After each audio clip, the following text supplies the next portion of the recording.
Hi students, it's Mr. Sagers back with another video for Earth and Space Science. The topic of today's video is the properties of water, part 1. By the end of this video, you should be able to investigate the various chemical and physical properties of water, as well as its effects on Earth systems and materials. Let's get to it.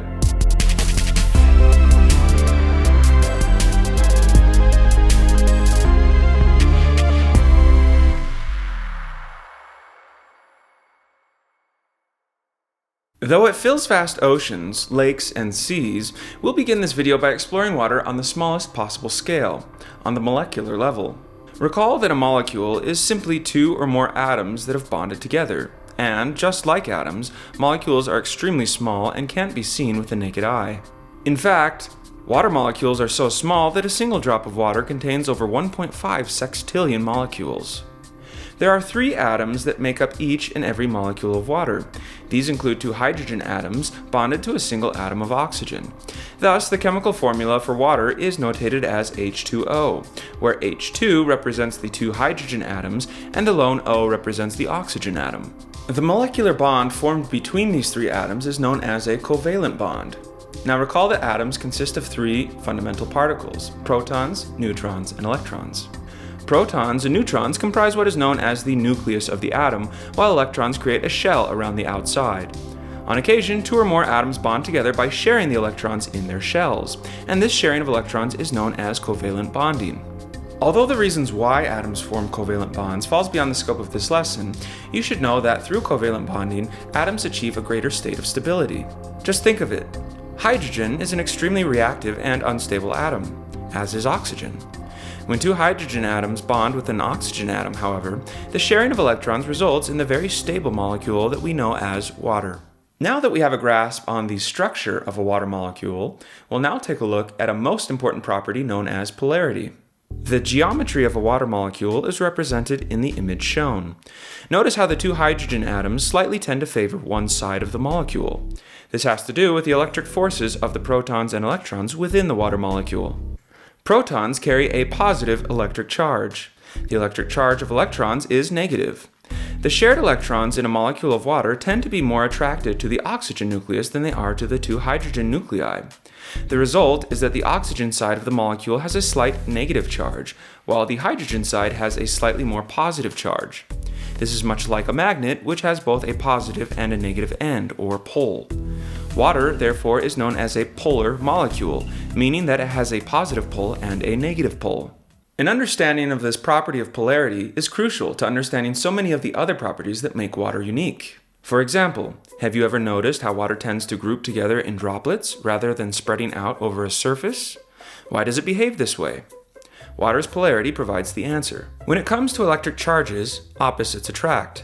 When 2 water molecules come together, the negative pole of one molecule is attracted to the positive pole of the other molecule.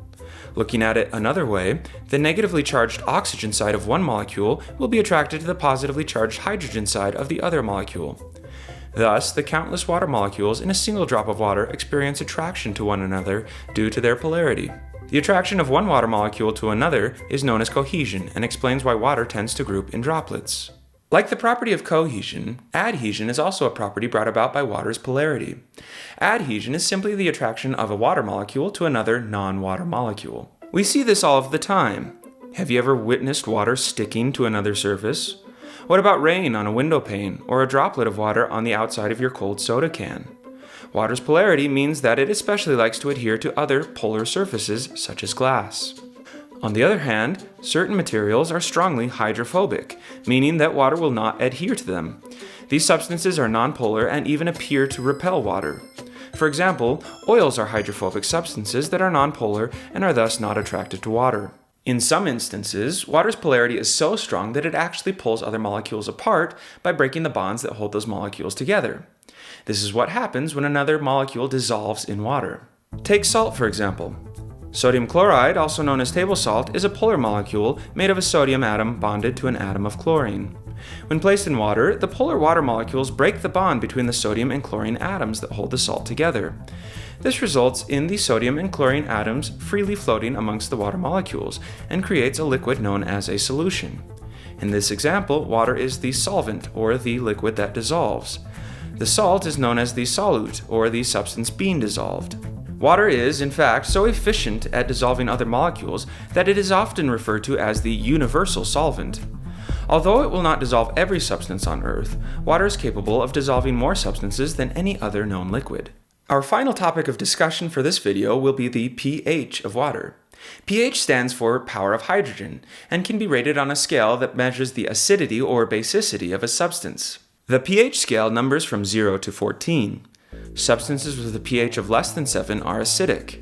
Examples of acidic substances include lemon juice, vinegar, and battery acid.